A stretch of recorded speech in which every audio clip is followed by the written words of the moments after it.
Bruce Friedman of Adult Site Broker, and welcome to Adult Site Broker Talk, where each week we interview one of the movers and shakers of the adult industry, and we give you a tip on buying and selling websites. This week we'll be speaking with free speech attorney Jeffrey Douglas in part one of a two-part series.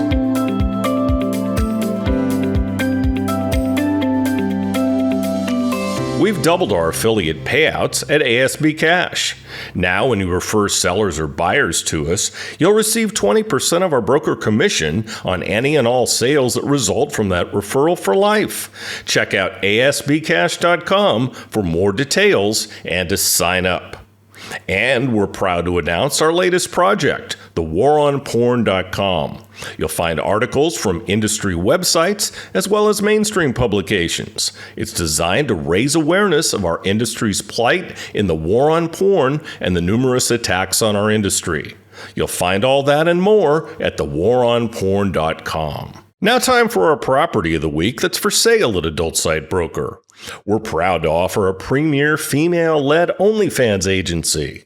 Although they primarily manage creators from the U.S., their reach is truly global. 579 models are under contract, 22 of which generate significant revenue.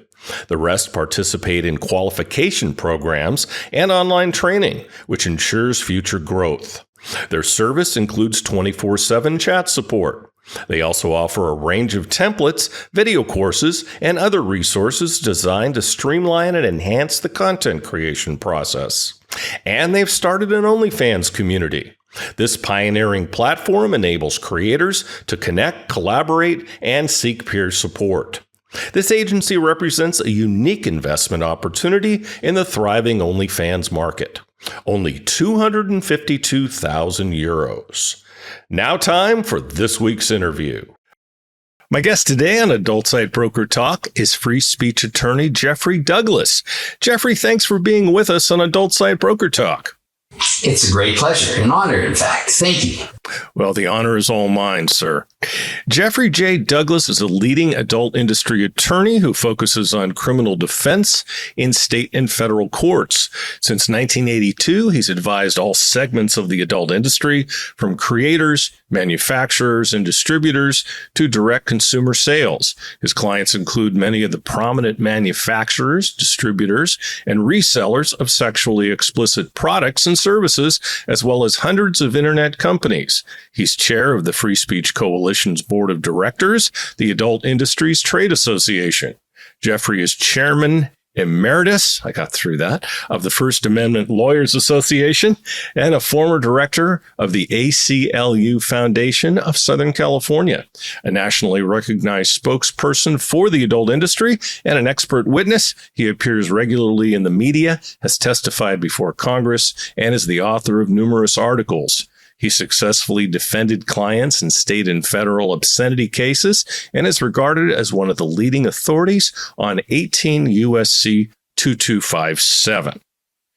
Jeffrey, let's start with age verification since it's the hot button issue right now.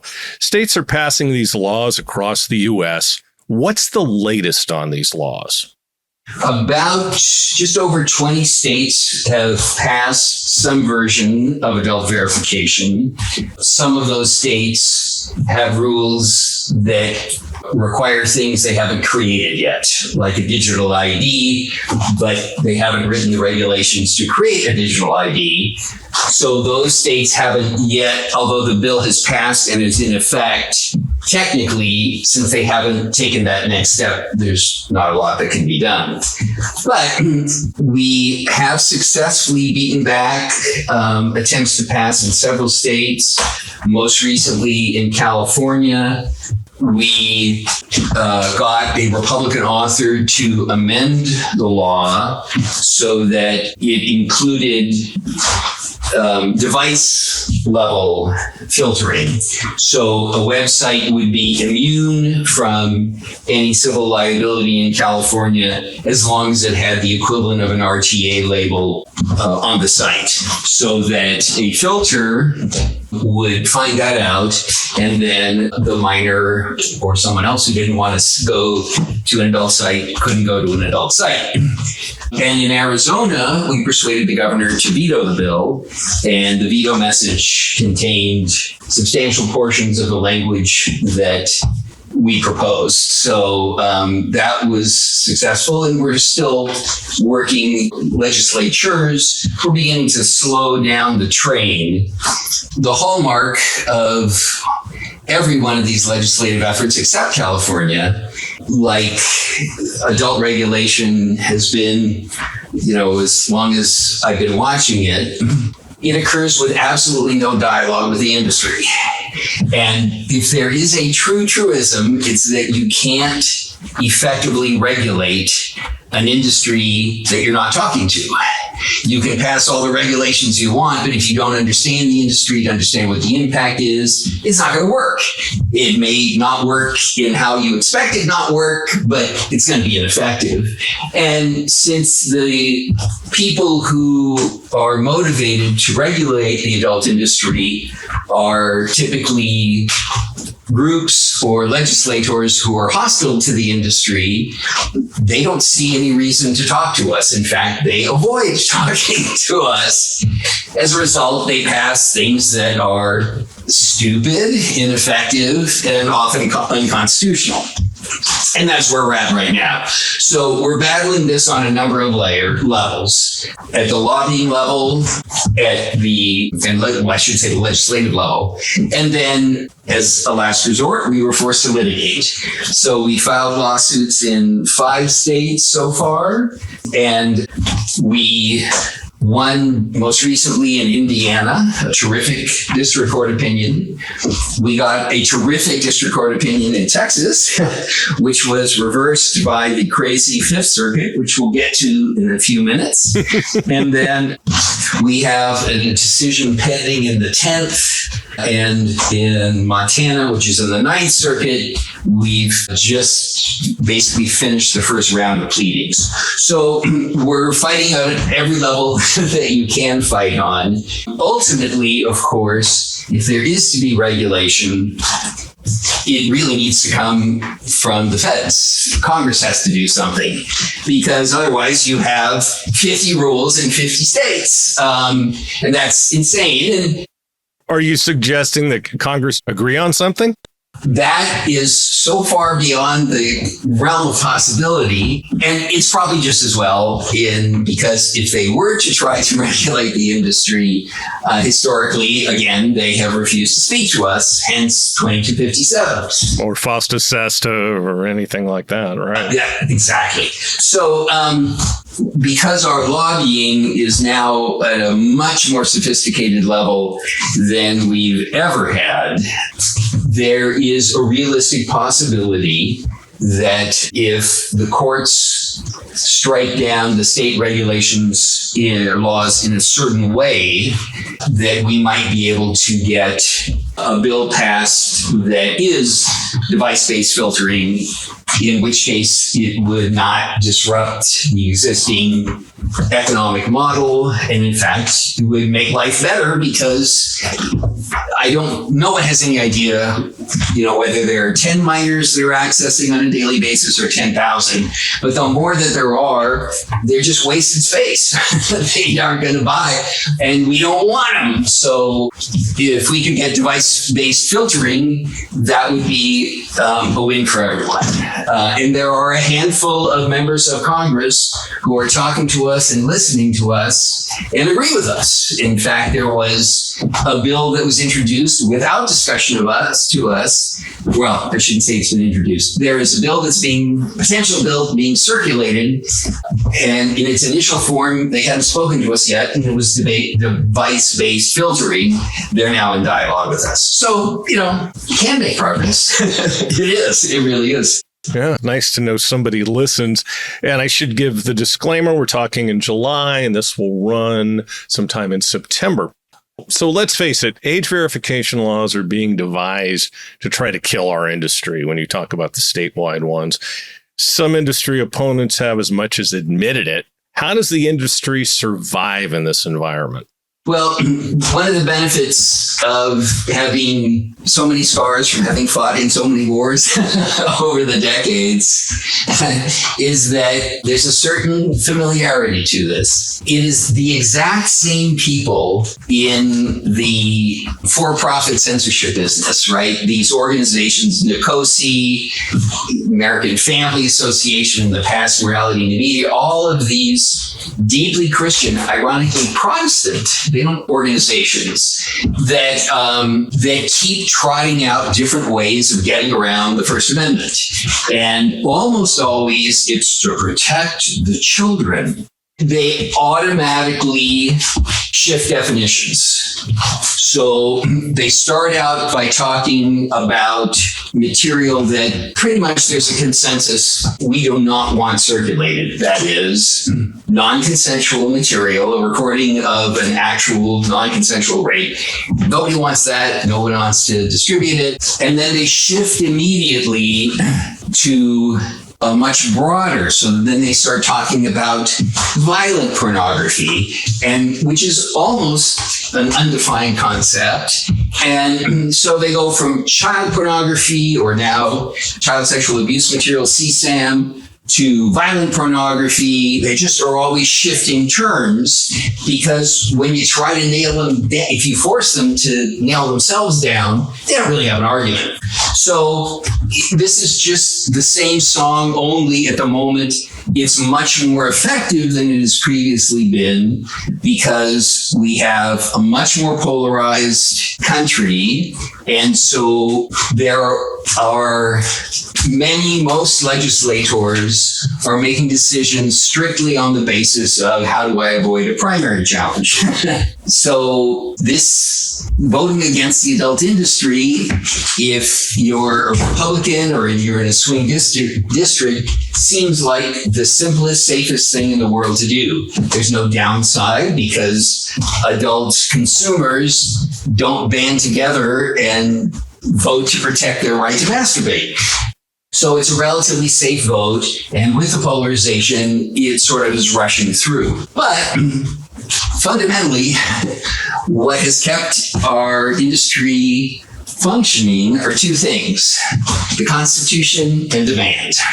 So no matter what regulators try to do, they can't change the demand. They always go to the supply side. And it doesn't work, because even to the extent that they are successful, there are clever people out there who will create a new business model that will provide consumers what they want.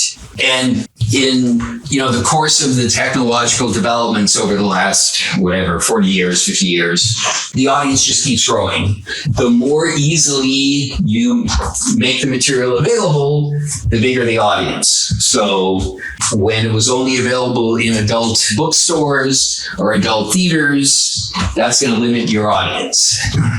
Once you get home video through VHS, then the audience explodes, because they can get it easily and anonymously.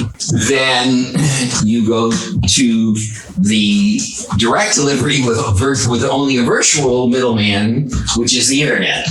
So although I don't believe it'll happen, if at least partially the ADS model succeeds, the first thing that's going to happen is that commerce will simply move overseas, because the U.S. government or the state of Louisiana or Texas can't reach a website that is in the Czech Republic or in Ukraine.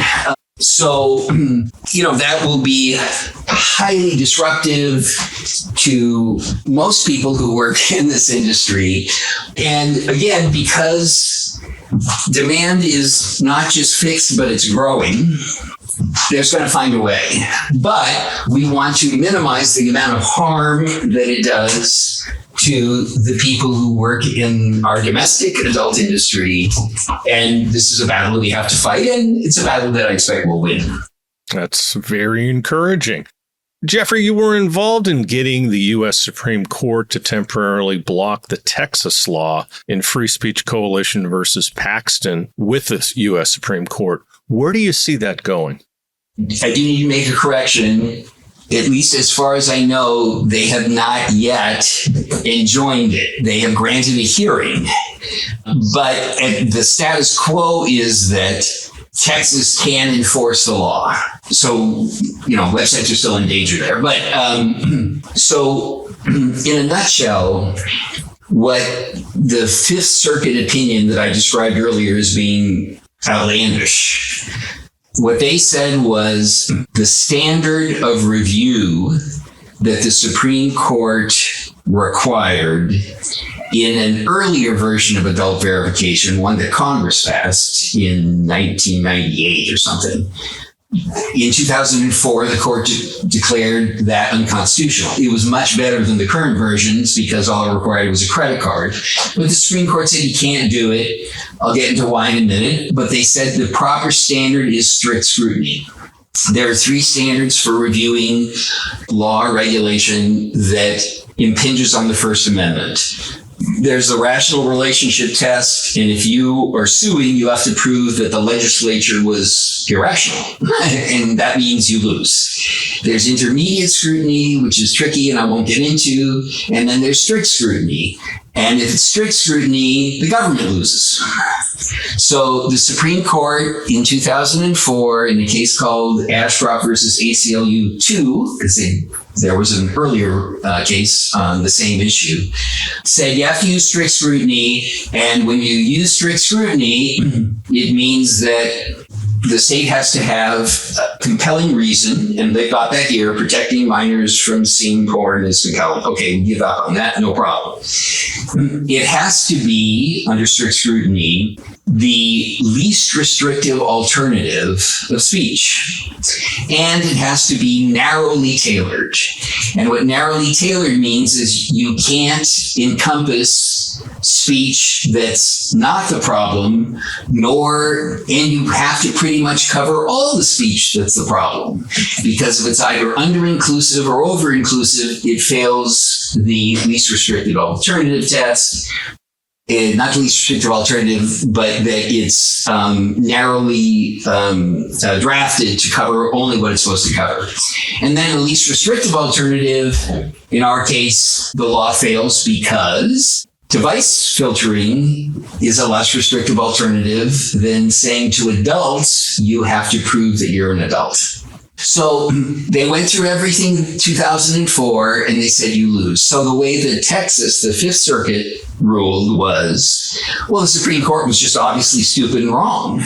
When they picked strict scrutiny, they did that arbitrarily. They didn't think about it. They didn't consider alternatives. Well, I mean, I'm a layman. If the Supreme Court said something, isn't that considered legal precedent? It absolutely is. And Okay. Courts all over the country think that the Supreme Court has made a mistake. And what they do under those circumstances is they say, we have to follow the court. We think the court needs to reconsider this part, or they need to reconsider that, and we hope they do. And circuit courts of appeal and the feds do that all the time. We disagree, and we urge the court to think about this again, but we have to follow it. The Fifth Circuit took the more dramatic approach of essentially flipping off the Supreme Court. Which many of us would like to do right now, especially women everywhere. But I digress. Go ahead. Yeah, but you and I are there on that one. So the Fifth Circuit has been an outlier in a very dramatic fashion for many, many years. And they are now being reversed at a rate that no circuit has ever been reversed before. They were reversed 3 times, I believe, this term. It might have been 4. And justices have gone out of their way in sometimes a concurring opinion, which is politically where you tend to find those kinds of comments. slapped the Fifth Circuit for their misbehavior. And then the grant of a hearing, the grant of cert, as we say in the trade, that happened very, very early. That the grant of cert on our case was about as early as you could have one.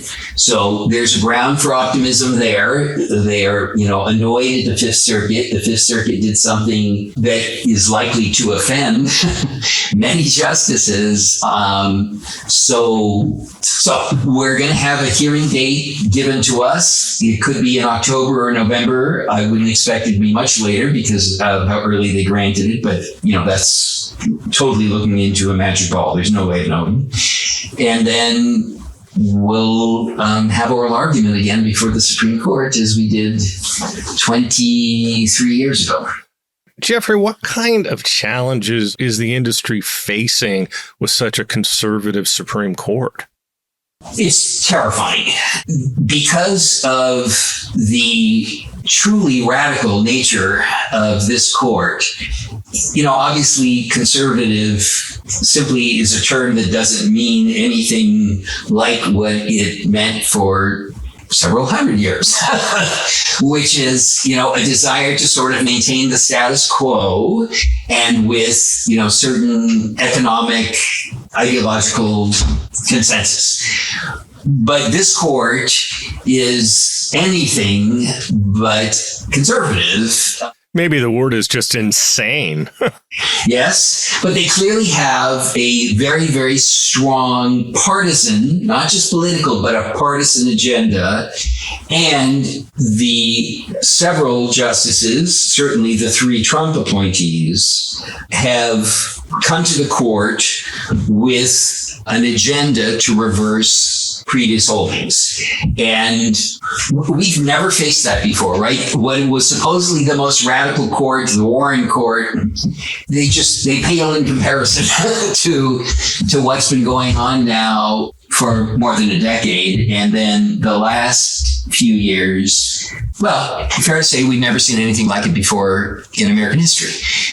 But anyway, so we have sound reason to fear what this court might do, since they're not bound by precedent. That leaves you open to, well, what do they do today?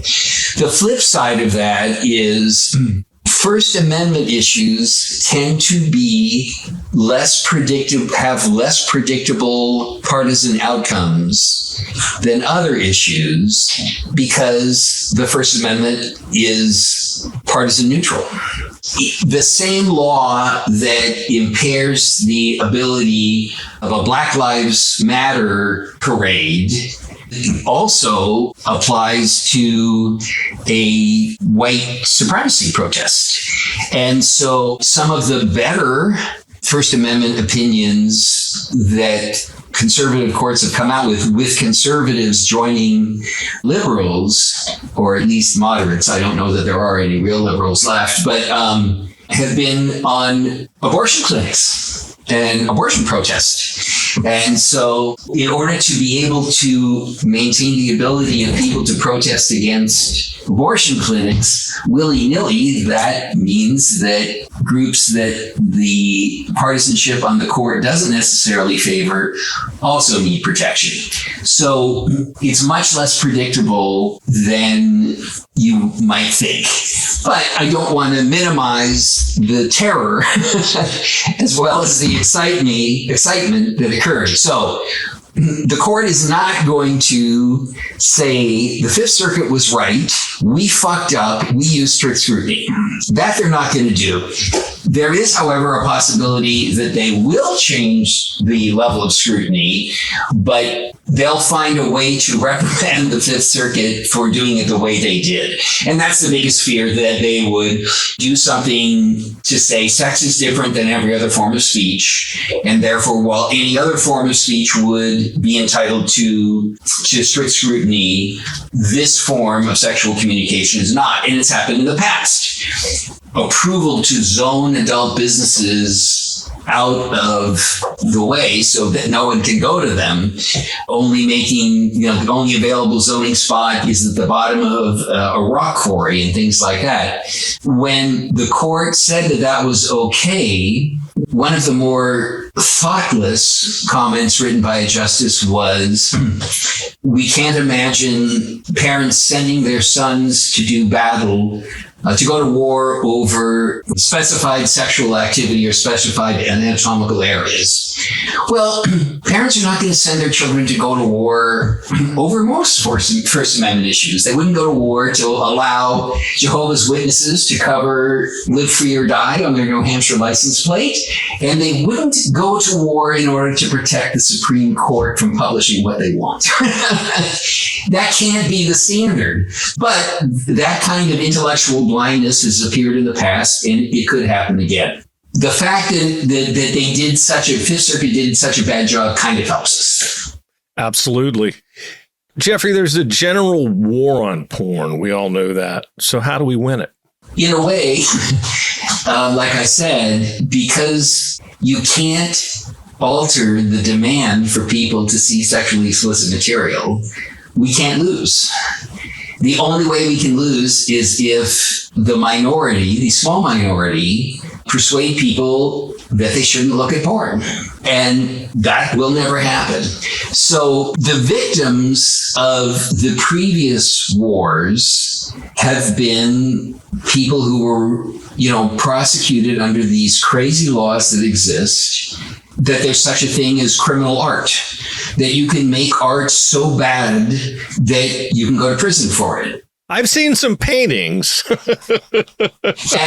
I've watched some movies, although those movies never have sex in them, that I would just as soon have a person go to prison for. It doesn't make any sense.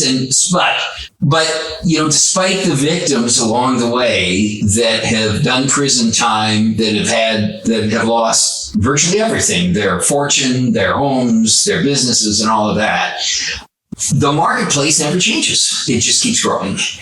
Our native business, the people employed in this industry, whether they're behind the camera, on the camera, whether they've never seen a camera and they're working in a warehouse, distributing online, all those people deserve to have, a voice of advocacy that protects them from this irrational, unenforceable legislation.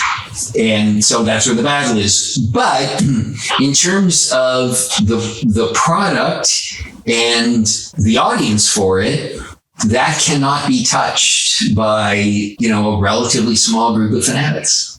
Absolutely. Jeffrey, you've been very much involved in defending against obscenity prosecutions.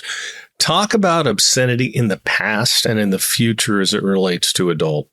The past versus the future, that's a really important distinction. Obscenity is unique, as I indicated. There's no other crime, with the exception of the basic speed law where you can't drive too quickly, right? So if it's very foggy and the speed limit is 65, if it's foggy enough, you can get a ticket for doing 60. Because it's unsafe. But the worst thing that'll happen to you for getting a ticket is that you go to traffic school or you pay a fine. But nobody is going to go to prison for violating the basic speed law. Obscenity is worse. Obscenity says there is an undefined subset of pornography that is too much. We don't know what too much means, but it's too much. And if it's too much, you go to prison. That's crazy. Like I said, there's nothing like that in any form of American jurisprudence. So, fortunately, it's a difficult case to prosecute because my theory, and over the many years that I've been observing this appears to be a truth, that you don't have an obscenity prosecution unless you have both a political payoff or a perceived political payoff for the agency or the prosecutor themselves, and an ideological, a real deep religious commitment. If you only have one or the other, it just doesn't happen. Good example of that is in the second Bush administration. There was so much pressure on them for the entire 8 years to prosecute obscenity aggressively on the internet. And in the 8 years, I think they did 5 cases. And they badly screwed up 3 of them. Which were the ones they screwed up? The most dramatic was in a prosecution of Evil Angel, where the special FBI agent in charge testified that the prosecutor had told him how he should tailor his testimony at the direction of the judge. And everyone was kind of aghast. So all of a sudden the prosecutor becomes a witness and says, I never told him that. So we have a situation where the prosecutor is saying that her chief investigating officer is perjuring himself. But the choice is the judge a partisan who's advising the prosecutor how to coach a witness? Anyway, after that, the judge said, the case is over. There were a lot of mistakes that led up to that, but they pretty much screwed everything up every step of the way. Another one was in Arizona of likely forgotten company called JM Productions. They primarily did bukkake, and that's, a very attractive target. Yeah, one of my personal favorite niches, by the way. And they couldn't find, so let's see, how do we get through this? The Congress said you have to pursue online obscenity. The administration, which really didn't want to do it, said, okay, we'll set up a new division. Instead of the existing anti-obscenity group, we'll set up a new one just for online, which was a way of buying themselves 2 or 3 years. They couldn't find lawyers to work for them. So they had an administrative level of lawyer, but they couldn't find trial attorneys who were willing to taint their career by doing obscenity prosecutions. So they dug deep, and in the Arizona case, they got a very religious U.S. attorney, assistant U.S. attorney, whose experience was basically just drug cases. And they didn't communicate with the local U.S. attorney's office. The head of this new unit had demanded that the U.S. attorney, the Republican U.S. attorney in Arizona, be fired because he hadn't given them enough support. So Bush fired him. That made the local office very unhappy. And the Washington, D.C. people were just incredibly arrogant. They didn't show up at certain hearings because they didn't think it was important and didn't tell anybody. Anyway, when we finally get to trial, there was a local retail outlet in Arizona that was being prosecuted. That was my client. And then there was the distributor, JM.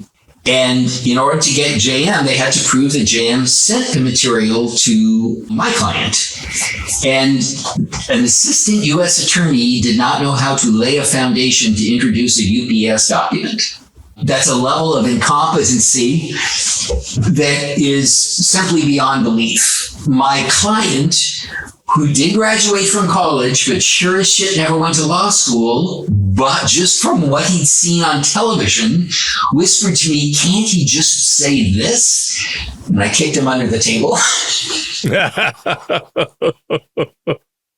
That's awesome. And at one point, the judge said the prosecutor said outside the presence of the jury, because things were getting hot and the judge directed the jury out. He said, if I can't introduce this document, I have to dismiss. And she said, then you'd better find a way to introduce it. He tried again. She said, that's not the way. And so JM was dismissed. And then my client, they lost on another element of it. And so the only thing that happened was they got a corporate conviction, which, cost a bankrupt corporation an $1,000 fine. It's just amazing this kind of ineptitude goes on in federal prosecutions. It really only does when you're talking about something that no one's interested in doing. They all regard it as this massive waste of time. FBI agents don't like doing it. Postal inspectors, they like it because they don't have anything important to do anyway. But FBI agents have, real sense of their own importance. And what they don't want to chase bank robbers anymore. That was, the 1930s. They want to do terrorism. They want to do computer crime. And getting assigned to watch 200 hours of pornography week after week after week when there's real crime going on, that pisses them off, and they're open about it. Back in the 90s, in second big attack on the adult industry of the modern era, I was present when the FBI was executing a search warrant at Vivid. While that was going on, and there were 1 million FBI agents. I mean, it was amazing how many there were. Certainly more than 20. We're certainly dangerous people. I mean, oh yeah. There was a major drug battle going on. And there was a crack house that was armed to the teeth, and, there's everything short of bazookas flying.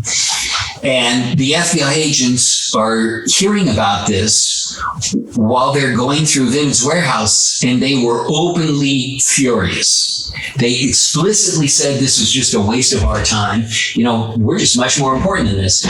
And similarly for lawyers, because the lawyers that were involved in the two major attacks on the industry in 87 and in 91, it was the end of their career because, when you go into the private sector after working in the U.S. Attorney's office, if what you say you spent the last 3 years of your life doing was prosecuting one obscenity case, and let me give a sort of bigger context for this.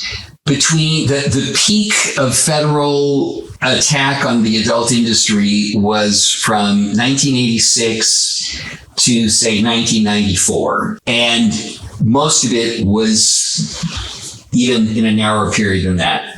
There is a special unit, the Child Exploitation and Obscenity section of the Justice Department. In that period, the feds did less than 50 cases, substantially less than 50. So in a 7-year period, say, they do less than 50 cases, and they had 11 lawyers. So the lawyers are averaging essentially maybe a case a year. But let's quintuple that and say they were doing 5 cases a year. The other super specialized U.S. attorneys average 20 cases a year, and most U.S. attorneys are going to be handling 120 cases a year. The job was an embarrassment to themselves, and it became harder and harder to find lawyers to do it, and eventually they just ran out. Wow. So, are there any obscenity concerns right now? No, not as a practical level, for several reasons that are worth discussing. One, the most important, is that the jury pool, virtually all of them, have themselves watched porn intentionally. It's much, much harder to get a jury conviction when they've seen the cross-section of material that's available. So if they go onto a tube site, say, and they're only interested in, missionary position with white people who are all blonde and blue eyes, and that's what they're going to focus on, it's not like they don't see all of the rest of the stuff in all of the categories. So they know that it's out there, it's available, and it's being consumed. So it's extremely difficult to find, no matter what corner of the country you go to, a jury that a generation ago would have been absolutely shocked at the sight of an erect penis. That's good. So the community is speaking. That is, they're voting unintentionally. They're voting with their dollars. They're voting with their eyeballs. So it's hard to find a jury. The other thing is that unlike a mail order sale or an over-the-counter sale, when the material is on the internet, there are elements of the obscenity definition that are inconsistent with the internet. For instance, when an item is being prosecuted, the rule is the material has to be taken as a whole. That is, you have to look at the whole book, the whole movie. You can't just take out a scene or a few paragraphs and say, this is really dirty. And that's, for instance, how James Joyce's Ulysses was declared obscene. Often characterized as the greatest novel of the 20th century, it was found obscene because a prosecutor was allowed to read the sex paragraphs, which are delightfully crude, sort of lyrically crude, if that makes any sense, about, masturbation, oral cock, all this kind of stuff. And in 1910, the jury hadn't heard any of those words before. And the higher court said, you can't do that. You have to look at the book as a whole. You have to look at the magazine as a whole. You can't just take one photo set out of a Playboy or Penthouse magazine and say, well, that's too much. You have to read the articles. You have to do the whole thing. Okay, now let's deal with a website. You can't view Pornhub as a whole because you will be long dead before you've covered a tenth of it. Exactly. So they have to find a way to find exceptions or narrowings to taken as a whole. And it's very, very difficult. So in all of the federal obscenity cases against websites, they have all relied on mail order. All of the websites that were prosecuted had a mail order component to it, and that was they relied on so that the jury didn't have to look at the website. They could just look at the 6 films that were mail ordered to the cop's P.O. box. The other thing is that obscenity, as defined in the 70s, used this truly bizarre and irrational concept of local contemporary community standards. And a jury is supposed to decide whether the material is obscene, not based on their own personal opinion, but based on their understanding of what the community standard for sexuality is. Now, the one thing that you can be certain about is that you don't know what your community, assuming there is such a thing as a community standard, you don't know what it is because nobody sits people around aren't talking about it. Yeah. Well, what did you masturbate to last night? It doesn't have, people don't read a Playboy on a bus. It's private. I was watching a Seinfeld episode yesterday where they had Penthouse in the lobby of the dentist's office. So that kind of reminded me of that. Exactly. So the late great Reed Lee used to say, what's the community standard for ice cream? If you can't define what the community standard is for ice cream, which you can't, how in the world are you going to determine what the community standard is for depictions of sexuality? Anyway, bizarre as it is, the courts have stuck with that. So what is the community standard when you're talking about a website? It's not a mail order to one particular location. It's certainly not a retail outlet where you can say, well, the community is Phoenix or Arizona. So the Ninth Circuit ruled, and no other circuit has differed from it, and the Supreme Court denied cert on that case, said the community, when you're talking about a website, is the world. It's the community of the internet. So once the content of the entirety of the internet comes in, the government can't win because whatever they pick, there's something more extreme out there. There's a lot more extreme out there. So the obstacles for obscenity prosecution is there's little or no political payoff because the people who get excited and donate money if there's a local obscenity prosecution are the same people who are going to donate money anyway. There's no new audience that's going to say, wow, I'm going to, support, Deputy Attorney General such and such when they run for Attorney General because they handled an obscenity case. It's just, there's not sufficient political payoff except, in very small communities. In Cincinnati for 50 years, if you were anti-porn, you'd get elected. First of all, it's not the reality now, but it's certainly not on the bigger stage. Reminds me of a WKRP episode, by the way. What a wonderful show that was. Oh, my God. Jeffrey, this is obviously an election year. We all know that. Now, while neither party is an advocate for the adult industry, I think most of us prefer the Democrats.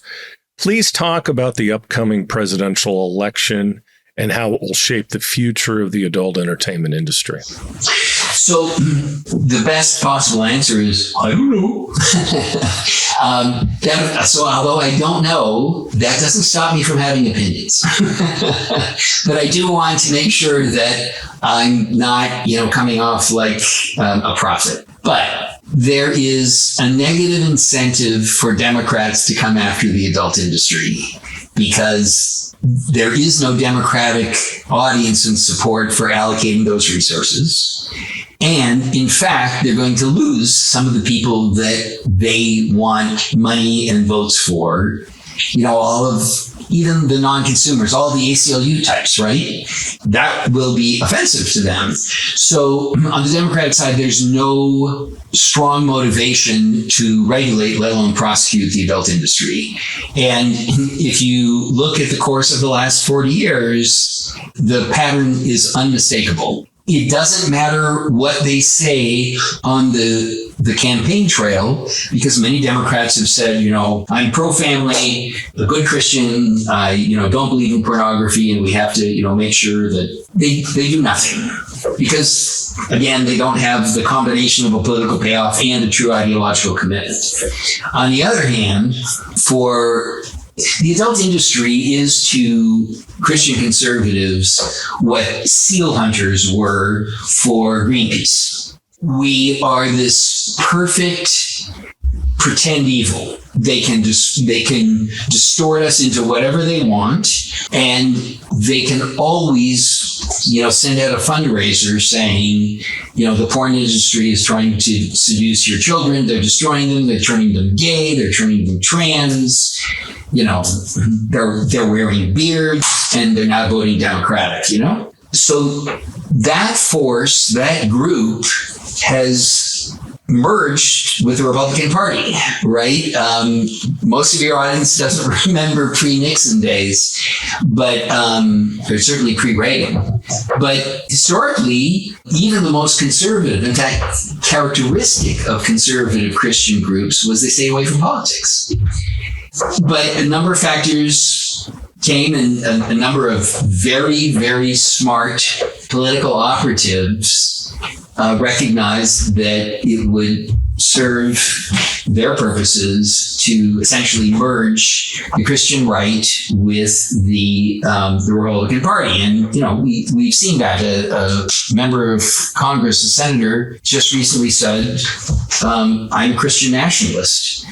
That's what the Republican Party represents. That's what America is. So even if they're ineffective at it, like the Bush administration was, when I say they blew 3 cases and we won, you can't win a criminal case, certainly not a federal criminal one. You just don't lose. But the punishment starts when the FBI knocks on your door. The emotional cost, the financial cost, the anxiety over the next few years. And it's not like your lawyer can say, well, you can't lose. No one in their right mind would say that. They're going to say, it's a crapshoot. We don't know who our jury is going to be, and, who knows what might happen. So the uncertainty, the fear, and the cost. So you go through trial, the case is dismissed, like I described in those two, and they won nothing. It's just the only pleasure you get is the same pleasure you get when somebody stops hitting you over the head. But it's hard to call that a victory. So the Republican Party represents a threat, even if the for instance, the use of the obscenity laws is token, so that, in 8 years they prosecute 5 cases. Those 5 cases represent incredible damage to 20 to 40 people, and sometimes more. So it's not even a close call. If I disagreed with the Democratic Party on virtually every plank that they had, I would still vote Democrat, because to a Republican administration means both risk and actual damage to the people in the industry. And there's just no way to get around it. That's very true. My broker tip today is part 7 of what to do to make your site more valuable for when you decide to sell it later. Last week, we talked about trademarking your site and ways to make it unique. Next, when you decide to sell your website, make sure you have the following information available for potential buyers. Detailed information about your company, your website, and any other aspect of your operation the potential buyers may want to find out about. This should include, for a pay site, a detailed inventory of your content, number of images and number of videos, how much of those are exclusive and how much are non-exclusive. Financial information for at least the last 3 years if your company is that old. This should include sales reports, profit and loss statements, and billing reports. Get all the information organized in a legible format that a good broker can use to sell your property. If you decide to sell it yourself, organize a list of potential buyers and start the process of contacting them. Be realistic about what your company is worth. In today's market, the kiss of death is overpricing your property. Is there anything that a potential buyer needs to know, such as, are you being sued? Do you have any substantial debts? Don't let these things be a surprise to the potential buyer. They'll either find out before the sale and not buy, or they're going to find out after the sale and you'll have another lawsuit on your hands. Disclose everything. We'll talk about this subject more next week. And next week, we'll be speaking with free speech attorney Jeffrey Douglas in part 2 of our conversation. And that's it for this week's Adult Site Broker Talk. I'd once again like to thank my guest, Jeffrey Douglas. Talk to you again next week on Adult Site Broker Talk. I'm Bruce Friedman.